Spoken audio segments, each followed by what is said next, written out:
Eto na po siya guys. Naikabit na po namin yung inverter namin na 48 volts. Itong inverter na ito guys napakatibay po nito kasi nga po toroidal po ito kaya mabigat po siya. Snuddy na pure sine wave inverter with charger. Ayan o. Yan, meron po siyang guys, fan, napakalaki po. Then meron po siyang inverter para po sa battery tsaka sa dalawang AC. Yung sa isang AC po para po yung guys sa charger po guys. Meron po ito kasing charger po na built-in guys. Halimbawa, palagi po naulan sa inyo, makulimlim. Kung ilan mo yung battery nyo, katulad po sa amin guys, madami po yan no.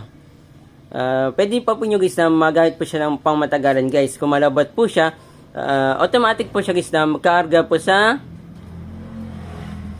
kurente nyo guys. Kung ano may tawag po sa inyo, sa amin po Orelco. Pero sa amin guys, meron naman po kaming LBD na gagamitin. Tsaka meron po kaming ITS na no corrupt. Ayun o.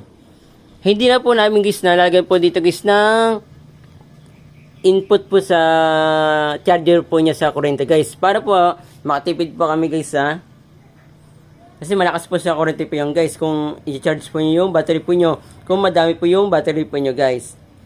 Napakaganda po nito. Ayun no. Kasi may ITS naman po kami guys no corrupt.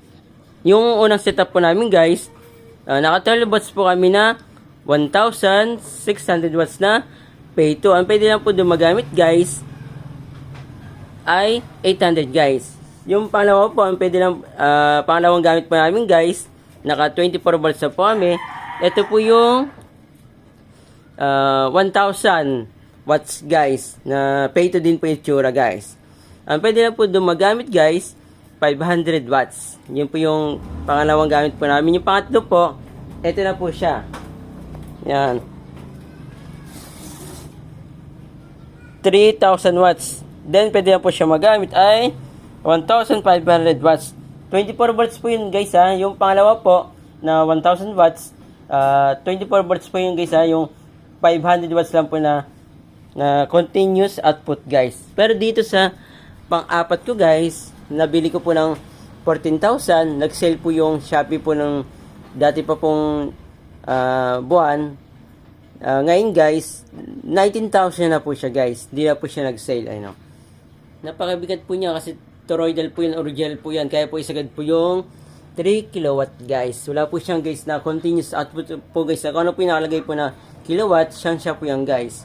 Kasi nga po ang papaganahin po namin dito, rep guys. Napaganda po yung inverter na yan guys. Salamat po Lord sa blessing po. Hindi po namin gagamitin po yung po niya, charger po niya sa kuryente kasi may LBD po kami. Okay po. And ito pa po yung isang setup pa namin guys.